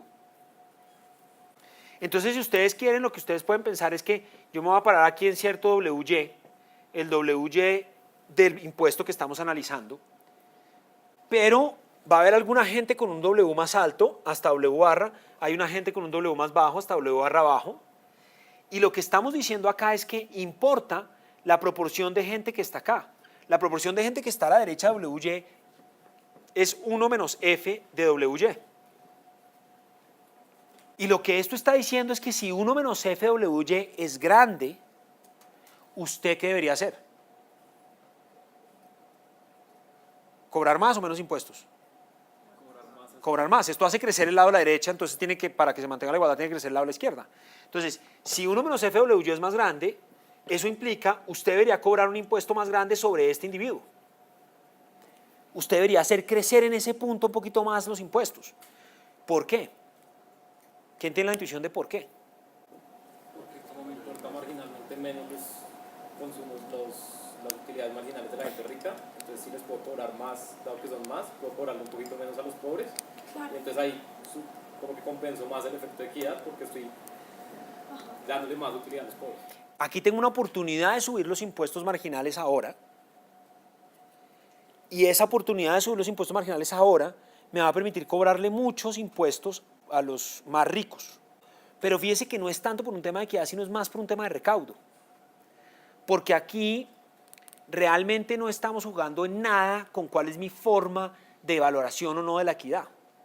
Lo que sí es muy clave es que para las distorsiones, ¿qué son las cosas que cambian las decisiones de los individuos? El impuesto marginal. Es el hecho de que yo haga una cosa distinta, cambie entonces el impuesto que yo enfrento. Pero si el impuesto está fijo y no cambia con lo que yo hago, pues entonces ahí yo no estoy metiendo distorsiones. Y lo interesante de que yo decida aumentar los impuestos ahora imagínense que yo hago una gráfica para la función de impuestos T de Y. Lo vamos a demostrar ahorita, pero esa función de impuestos T de Y, en términos generales, va a tener una cosa en la cual uno puede imaginarse que va creciendo a nivel de más ingresos y a esta persona le importa la equidad. Pero entonces imagínense que, por ejemplo, fuera una cosa que es plana y de repente crece a un nivel cercano al WY del cual estamos hablando y luego vuelve y es plana. Imagínense este caso extremo que estoy pintando. Es muy plana antes de WY, es muy plana después de WY, pero en WY crece. ¿Para qué estoy pintando esto? Para mostrarles que si yo tengo un T' de WY en este punto relativamente grande, fíjense que aquí subí mucho el impuesto marginal ahí, por trabajar un poquito más en Y me tocó pagar mucho más. Entonces puedo estar desestimulando mucho a ese individuo, pero tiene una ventaja. Como subí ahí los impuestos, por ganar un poquito más, de ahí en adelante toda la gente va a seguir pagando más. Y si son muchos esos que van a estar pagando más, pues muy bueno, porque va a recibir más recaudo. Entonces lo que básicamente está pensando aquí el planificador central es, vea, si todavía queda mucha gente que me va a aportar recaudo, si todavía queda mucha gente, entonces suba los impuestos rápido. ¿Para qué? Para que toda esa mucha gente me dé impuestos altos. Para que cuando llegue a las decisiones de ellos ya la tasa esté alta. Y yo pueda, independientemente de que me importe o no su utilidad, yo pueda tener una tasa alta para un conjunto grande de la población. Ahora, las distorsiones que le ponga a ellos va a depender de qué tanta pendiente tenga esta tasa después. Pero si, por ejemplo, yo la pongo plana, ahí no lo estoy distorsionando nada. Porque en el margen para ellos es como un impuesto de suma fija, ganar un poquito más, ganar un poquito menos, va a pagar el mismo impuesto. Entonces, por eso hice este ejemplo extremo. Lo que está capturando este término 1 menos FWY es que estos aumentos en el impuesto marginal son los individuos de productividad WY. Aumenta el recaudo de todos los individuos que tengan productividad WY o más. Porque en cierto sentido eso quiere decir que esos individuos de WY o más ya superaron ese escalón en crecimiento en los impuestos y entonces van a estar pagando más. Y si entonces gracias a eso yo voy a tener más recaudo, pues muy chévere para el planificador central porque lo que le está buscando es maneras de conseguir el mayor recaudo al menor esfuerzo. ¿Se entiende eso? ¿Sí? No me quedó claro ahí. En ese caso, pues en el salto ese, igual es muy distorsionante. No, perfecto. Entonces, ahora, yo hice este caso extremo donde la función era súper plana antes de WY, súper plana después de WY, y yo simplemente me daba la pela de la distorsión en WY, ¿cierto? Que lo hice como ese extremo simplemente para explicar por qué yo puedo estar interesado en subir ahorita mucho los impuestos, porque gracias a eso todos los que tienen más de WY van a pagar mucho, a una tasa muy plana, o sea, con pocas distorsiones. Pero tú acabas de hacer un punto muy básico y es, oiga, pero ojo que usted está distorsionando a todos los que están ahí en ese nivel de ingreso, porque les está causando un cambio en su impuesto marginal. Pero fíjate ese término, ¿cómo está capturando eso? ¿Qué está en el denominador? En el denominador está precisamente eso que te preocupa a ti. ¿Cuánta gente hay en ese WY? FWY, minúscula, es cuánta gente hay en ese WY. Imagínense un caso extremo, imagínense que ahí no hay nadie. FWY fuera 0, no hay nadie. Si FWY fuera 0, ahí está el caso extremo que yo estoy pintando. Aproveche, ahí hay un hueco en la distribución, usted no va a distorsionar a nadie porque nadie tiene esa habilidad, entonces pégale el brinco a los impuestos para que mucha gente pague ahí en adelante, pero nadie está distorsionado. Pero claro, ese caso extremo no aplica. Normalmente aquí hay gente con ese nivel de ingreso, luego yo en parte quiero subir para que todos los de ahí en adelante tengan ya una tasa alta que no me toque cambiar mucho creando distorsiones, pero en parte no si estoy distorsionando mucho a la gente de acá. Entonces voy a poner impuestos más bajitos en la medida de que sean muchos los que tienen ese ingreso WY, pero impuestos más altos en la medida en que sean muchos los que tienen más que ese ingreso WY. Y eso es el punto que estaba señalando Nashla, que este aumento en T' de Y distorsiona la oferta laboral de los individuos que tienen precisamente ese WY. Luego, si son muchos esos individuos, yo no lo quiero distorsionar porque entonces metería muchos costos de eficiencia. De paso, este tipo, la pregunta del taller que les habla de algún caso particular con 3 distribuciones de ingreso, con una distribución de ingreso con 3 tramos, lo que quiere es que ustedes piensen en cómo cada una de estas cosas va cambiando. ¿Cuánta gente está más adelante con ingreso? ¿Cuánta gente está, no? En términos de cómo esto va afectando la tasa marginal que enfrenta un grupo de personas. Segundo término ya quedó entonces estudiado. Tercer término. Tercer término ahora sí tiene todo que ver con el asunto de equidad, porque es el que incorpora a la función auxiliar D, y acuérdense que la función auxiliar D es fundamentalmente la que captura los incentivos de equidad. Bueno, entonces, el último término, fíjense que tiene 1 menos DWY sobre DW barra abajo. DW barra abajo es el promedio de las pendientes total, DW que es el mínimo en adelante. Y en cambio DWY es el promedio de las pendientes DWY en adelante. Esa función de DWY, ya vimos, sabemos que es decreciente, va volviéndose cada vez más y más pequeña a medida que estoy considerando gente más y más productiva. Y como aquí está restando, quiere decir que este término entero, ¿cierto? Este término de acá es un término creciente en la productividad de las personas. Y ese término creciente, ese sí captura el incentivo esencial de redistribución o de equidad, más bien, del gobierno. Lo que está diciendo esto es, en la medida en que usted está hablando de personas con más y más productividad, este término va a ser cada vez más y más grande, usted va a querer impuestos más grandes, ¿por qué?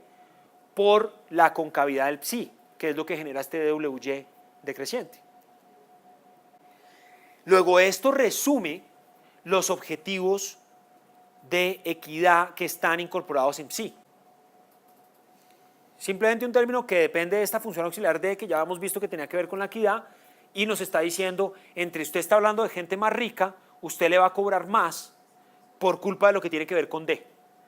O sea, usted le va a cobrar más por esos aspectos que tienen que ver con esa función de contribuciones marginales a la utilidad social. Contribuciones marginales que son menores en la medida en que estamos hablando de gente más rica, si a usted le importa la equidad. Ahora, fíjense un caso extremo que es útil de estudiar. Miremos DWY por un momento otra vez. Y ustedes supongan que WY, que PSI fuera lineal, como es, acuérdense que PSI lineal es el caso utilitarista. Si PSI es lineal y es el caso utilitarista, ¿cómo es DW? Es la misma línea para todos los niveles. O sea, DW barra, DWY, DWY', todos dan la misma pendiente. Luego ese término que tendríamos ahí no sería decreciente. Luego mataríamos cualquier efecto de equidad. Eso sería una constante y punto. Mejor dicho, DW sería igual a WY y tendríamos 1 menos 1, tendríamos que ahí 0 y tendríamos que simplemente el gobierno ignoraría completamente los criterios de equidad. No le interesaría para nada los criterios de equidad y entonces ¿qué haría? T' sobre 1 menos T', ¿qué sería? 0, es decir, T' sería 0, es decir, tendría un impuesto suma fija. No le importa un pito la equidad, solo quiere eficiencia. ¿Sí ven? Ahora, cosa importante para mencionar. Ese caso extremo, cuando WY sobre W barra es una constante, porque PSI es una línea, genera este resultado extremo en el cual el gobierno va a poner un impuesto suma fija porque solo le importa la eficiencia y no le importa la equidad. Depende crucialmente de que nosotros estamos en el caso cuasilineal. ¿Quién tiene la intuición de por qué si no estuviéramos en el caso cuasilineal no sería ese el caso? ¿Se acuerdan que el caso cuasilineal es que la utilidad del consumo es lineal, cierto? ¿Qué pasaría si no fuera una utilidad lineal del consumo, sino una utilidad normalita del consumo con utilidad marginal decreciente? Incluso un bentamita tiene alma en ese caso. Incluso a un utilitarista le importan los pobres en ese caso. Porque sabría que el pobre consumiría mucho menos. Exacto, porque sabría que el pobre consume menos y el pobre consumiendo menos con una utilidad marginal decreciente tiene mayor utilidad marginal que el rico que consume más. Entonces, este resultado que acabo de decir es cierto en un contexto de utilidad social bentamita y utilidad lineal en el consumo. Porque si uno considera que la utilidad no es lineal en el consumo, incluso el planificador central benevolente bentamita, aunque directamente no le importa la equidad, no le importa la equidad sobre las utilidades indirectas, sí le termina importando la equidad de forma indirecta porque él sabe, oiga, los pobres están consumiendo menos, la utilidad marginal del consumo para ellos es más grande, luego si yo tengo un peso y tengo dos opciones, dárselo a un pobre o dárselo a un rico, pues prefiero un pobre porque la utilidad marginal del pobre es más alta que la del rico. En este caso no, en este caso matamos ese efecto indirecto, entonces al matar el directo pues no nos quedó nada de consideración de equidad. Pero para ser justos con los bentamitas, si nosotros tuviéramos una utilidad marginal decreciente, este resultado no aplicaría. E incluso un bentamita le daría cierto peso a la equidad. ¿Ok? O sea, uno no puede decir entonces que la función de bienestar social utilitarista no le importa la equidad. En este caso particular sí, porque la función es cuasi lineal, entonces no le importa la equidad, pero cuando la utilidad marginal es decreciente, indirectamente le termina importando la equidad. En general no, sí. En general no. Ahora, le importa mucho menos que a un rolsiano, digamos, pero le importa indirectamente. ¿Qué otras cosas tenemos? Hay unos puntos más sutiles que voy a mencionar más rápido, pues digamos, como más chiquitos, digamos. Uno es que si ustedes se fijan, todos los términos de la derecha son positivos, siempre y cuando no estemos en el caso extremo en el cual el último se vuelve cero por culpa de que tenemos un bentamita. Y si todos los términos de la derecha son positivos, pues el lado de la izquierda tiene que ser positivo. El lado de la izquierda positivo implica que este t' es un número positivo mayor que 0, pero también tiene que ser menor que 1 porque fíjense en el denominador, ¿no? Entonces, para que sea positivo, tenemos que estar con un t' que está entre 0 y 1. ¿Qué quiere decir? Que en el óptimo los impuestos crecen, pero los impuestos tampoco son marginalmente nunca una expropiación. No que le va a cobrar más que el 100% de la plata extra que usted consiguió. T' siempre se mantiene menor que 1, aunque es mayor que 0. Entonces tenemos esos dos resultados más o menos intuitivos. La otra cosa que también sucede es que si uno se pone en los extremos, en los límites, ¿qué pasa con los más pobres? Si estamos hablando de los más pobres y los más pobres trabajan en equilibrio, es decir, estamos en una solución interior, T' de W del más pobre es 0 para el individuo menos productivo, porque ustedes pueden ver que D del W más pequeño en el último término, cuando tenga D del W más pequeño, el último término va a ser 1 menos 1, 0. Entonces T' para el más pequeño, pues va a ser 0. Y para el más alto, va a tener 1 menos F de W barra del más arriba, también va a ser 0. Entonces, en los extremos voy a cobrar un impuesto marginal 0, tanto el más pobre como el más rico.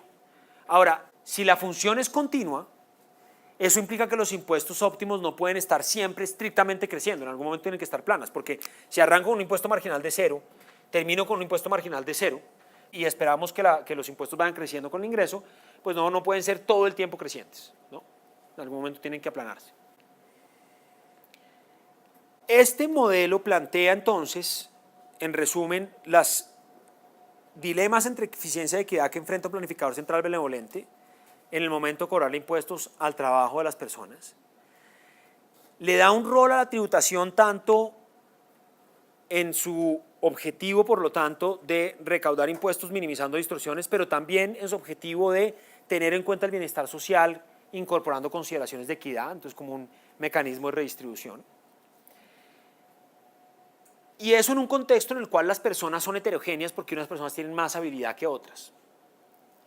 Hay otros trabajos que le dan una labor al impuesto al trabajo, incluso cuando las personas no son distintas, cuando las personas son ex ante iguales. Aquí señalo algunos, por ejemplo, están los trabajos de Itten y Rosen y Varian, en donde la productividad es ex ante la misma, pero es una variable aleatoria, pero al ser una variable aleatoria, un sistema progresivo, fíjense más de la productividad como un choque, se convierte como una especie de seguro. Si yo estoy de buenas, yo voy a subsidiar a los que están de malas. Entonces es otra manera de pensar en una utilidad del impuesto al trabajo. Así que bueno, hay otros trabajos que piensan más bien en esos choques de productividad, pero creo que este es como el que nos captura de forma más clara el trade-off entre eficiencia y equidad. Sí. Pero entonces acá el gobierno puede observar perfectamente cuál es la productividad de cada uno de los individuos, ¿cierto? No, buen punto. si bien yo aquí terminé hablando sobre niveles de productividad, estrictamente estamos planteando que los impuestos se imponen sobre un nivel de ingreso. Lo que pasa es que el modelo es tan sencillo que siempre que va a haber una relación 1 a 1 entre cuánto ingreso tiene usted y qué productividad tenía. Entonces un gobierno en últimas casi que puede inferir, si usted está ganando esta plata es porque usted tenía este nivel de productividad. Por eso definí ese W sub Y, es aquella productividad que tiene que tener aquella persona que al tomar sus decisiones óptimas puede generar un ingreso Y. Pero de todos modos no planteamos cosa distinta a que el gobierno cobrara un impuesto sobre el ingreso observado Y, no necesariamente sobre el W. Es que acá lo que me llama la atención de este modelo es que precisamente no se genere ningún problema de selección adversa. Claro. ¿Sí? Eso es porque, claro. Perfectamente cuál es la productividad de cada uno, hay incentivos para que la gente se haga pasar por. Muy buen punto, sí. Este modelo es muy sencillo en esa dimensión y muchos de los modelos de tributación óptima más complejos lo que hacen es tomar un poquito más en serio la idea de que los ciudadanos pueden tomar acciones para esconder su ingreso, para simular que son menos productivos y ese estilo de cosas, ¿no? Eso aquí está planteado de una forma bastante reducida, pero uno podría plantear que parte de eso lo captura el término epsilon L, ¿no? Es que tanto el trabajo que me reporta la persona, lo que pasa es que, pues sí, digamos, es distinto el trabajo que hace, el trabajo que me reporta. Pues es en términos de lo que decide trabajar, ¿no? Exacto, aquí está en términos de lo que decide trabajar, pero también es cierto que un pedazo de esto puede ser, no, lo que decide, qué tanta voltereta hago para decirle a la DIAN que sí hice esto o que no hice esto. Entonces este modelo es particularmente sencillo en esa dimensión y modelos que piensan un poco más a fondo en el problema de información enriquecen esto que usted está diciendo. La posibilidad del individuo de empezar a hacer maromas, pagar un costo de golpe para hacer una maroma que esconde sus actividades o esconde su trabajo, o esconde sus horas de trabajo o lo hace pasar por un individuo de otra habilidad, etc. Bueno, muy bien. Con eso terminamos el análisis del impuesto sobre los ingresos laborales. De este tema de tributación óptima directa solo nos queda por hablar de impuestos al capital, cosa que haremos el jueves.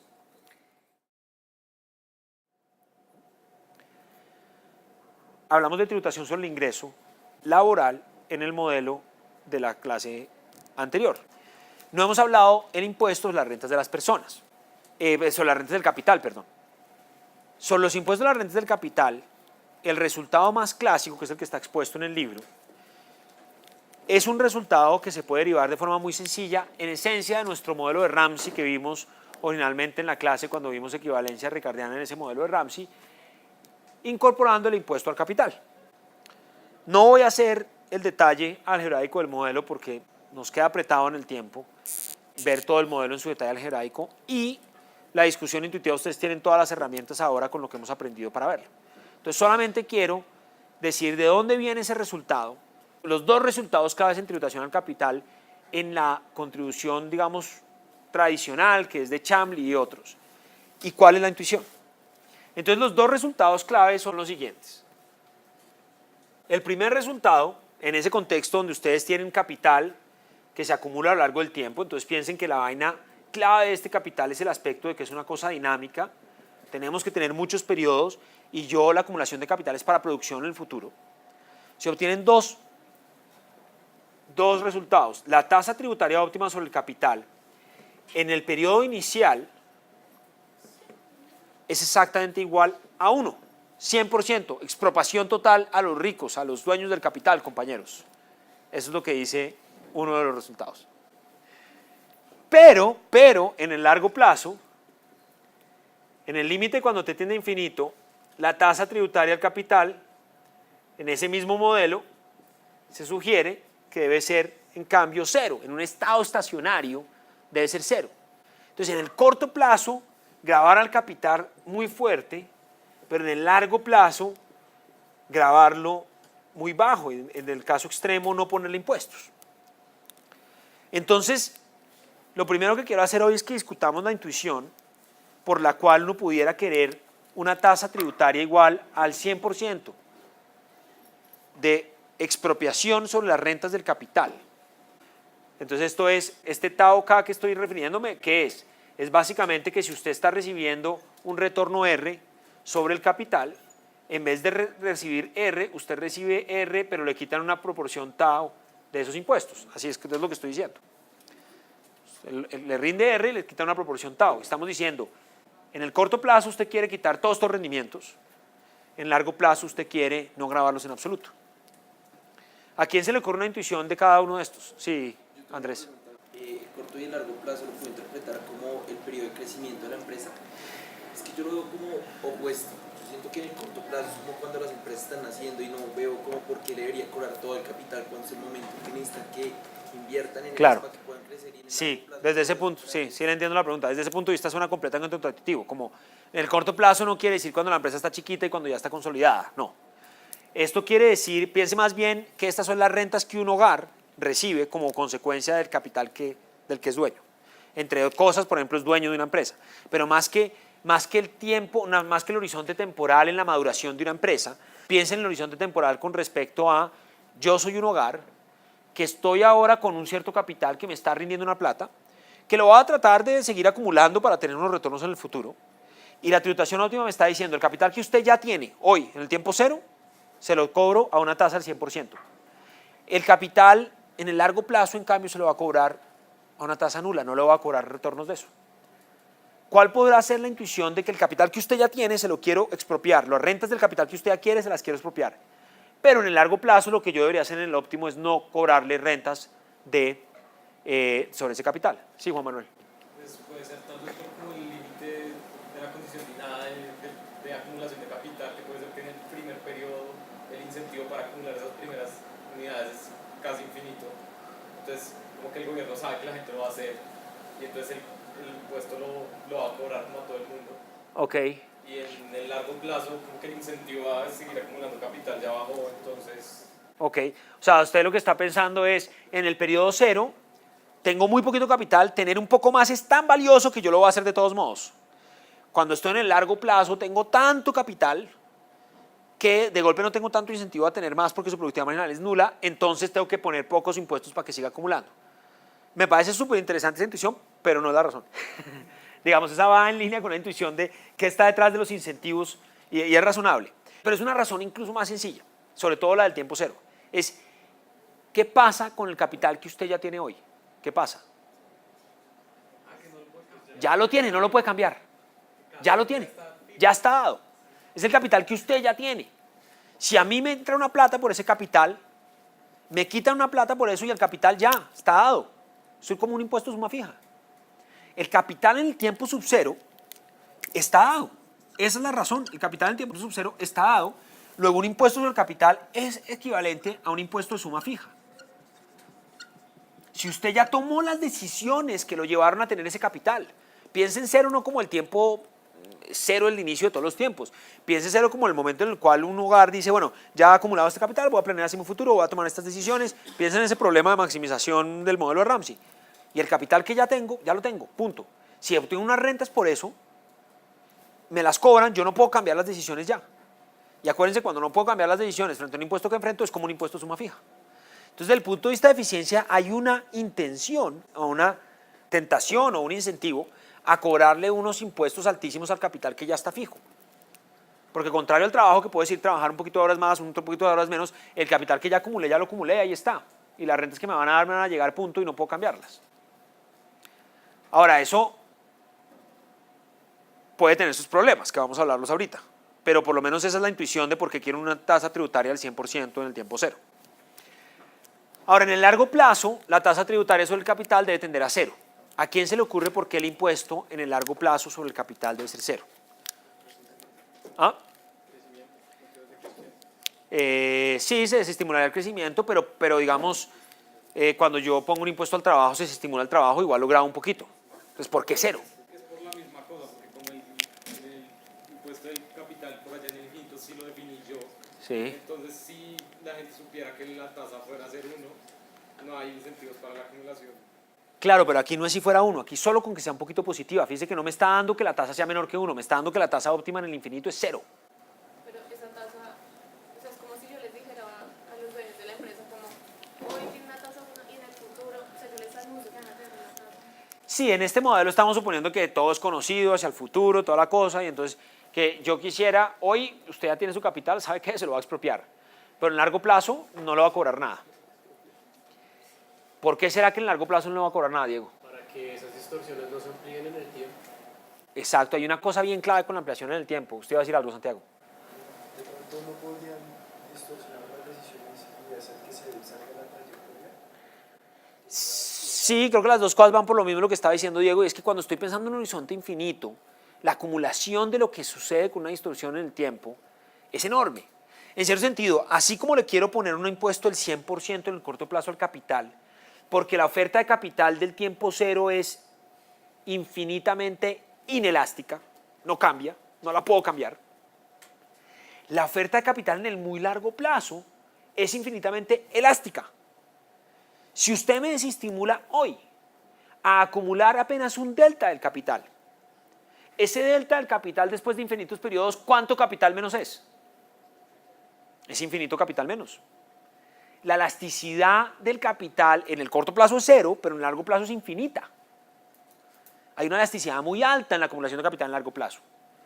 Porque si usted me hace hoy desacumular capital un poco, ¿cuál es el efecto de largo plazo de esa acumulación de capital? Pues que comparado con la otra senda, y en el largo plazo, con línea con lo que ustedes estaban diciendo ahora, pues lo que yo hice fue reducir en una magnitud cercana a infinito la cantidad de capital. ¿Y yo qué hacía con las actividades que tenían elasticidad infinita? No las grababa. Esa es una intuición. Hay otra intuición complementaria, pero bueno, antes un comentario, Andrés. Una pregunta, eso no iría como, o sea, no sé, si uno mira como el recaudo de, o sea, los impuestos al capital en cada periodo de tiempo como diferentes bienes, eso no sería como ir en contra de la suavización tributaria. Excelente punto, y esa es la otra intuición. Entonces, primera intuición, la elasticidad se aproxima al infinito en el largo plazo. Pero segunda intuición, la que acaba de decir Andrés, que es que piensen que la suavización tributaria implica tratar de cobrarle más o menos lo mismo a los bienes a lo largo de los periodos. Pero el capital tiene una característica, es activo para producir más en el futuro. Si yo le cobro impuesto al capital, implícitamente es cobrarle más impuesto al bien futuro que al bien presente. Y cobrarle más impuesto al bien futuro que al bien presente es violar la suavización tributaria. Entonces, si usted no la quiere violar, no le ponga impuesto al capital. Porque usted no quiere ponerle más costos al futuro que al presente. Usted quiere que el futuro y el presente esté suavizado en términos de carga tributaria. Luego, esa es la otra intuición complementaria que les iba a mencionar, usted se adelantó. Entonces, primera es esta elasticidad que viene de infinito. La segunda es, se viola la suavización tributaria. ¿Por qué? Porque es gravar el consumo futuro más que el consumo presente. ¿Cierto? Es grabar el consumo futuro más que el presente. Porque acumular capital es básicamente tener posibilidades de capacidad productiva en el futuro, y si yo le empiezo a poner un impuesto a esa capacidad productiva en el futuro, le estoy poniendo un impuesto al consumo futuro respecto del presente. Y la asociación tributaria dice no, procure siempre que los bienes estén grabados a una tasa similar, suavice a lo largo de bienes, y si yo interpreto los bienes como un mismo bien a lo largo del tiempo, pues procure siempre que los bienes a lo largo de diferentes periodos estén grabados a una tasa similar. Así que esa a la que hizo referencia Andrés es exactamente la segunda intuición complementaria de este modelo. Entonces, eso plantea una cosa que es interesante y que suena bien en el papel, pero que es difícil. Entonces, ¿cómo lleva uno a la práctica? Que eso nos lleva a lo que estaba diciendo Carlos. Y entonces, pero entonces, ¿cómo es la transición? Aquí hay un problema de inconsistencia dinámica. El capital que ya está, lo quiero expropiar, pero quiero mandar la imagen de que en el largo plazo no va a cobrar nada. Fíjense que eso es tal cual, otra vez aparece un problema de inconsistencia dinámica, donde yo quisiera dar las garantías de que yo no voy a grabar más el futuro que el presente y decirle, ¿sabe qué? Mañana usted no va a tener que pagar nada del capital, pero ese que usted tiene, démelo todo. Esas rentas que usted tiene hoy, démela toda. Y está todo el tiempo en ese dilema el gobierno. Entonces, ¿cómo lo resuelve? No es obvio, y la transición no es nada obvio. Eso por un lado. Y por otro lado, aunque este es un resultado que está presente y es como el resultado seminal de la literatura sobre el impuesto al capital, el modelo se puede complejizar en una cantidad de dimensiones que terminan llevando a la conclusión de que el impuesto del capital no debe ser igual a cero. Entonces hay una cantidad de trabajos, algunos que incorporan, por ejemplo, restricciones de economía política, otros que incorporan el tema, por ejemplo, de equidad. ¿No? Entonces, un primer tema es cómo hacemos con el problema de inconsistencia dinámica. Otro segundo tema es el tema de equidad, sobre todo con el tema de impuesto igual a cero en el largo plazo. Impuesto igual a cero en el capital, pero si los dueños del capital suelen ser los más ricos de la sociedad, ¿de verdad quiero hacer eso? ¿O estoy dispuesto a sacrificar un poquito de eficiencia en aras de la equidad? Posiblemente va a estar dispuesto a hacer eso. Si me importan las dos, no tengo por qué irme al extremo de simplemente favorecer uno y voy a estar balanceando eso.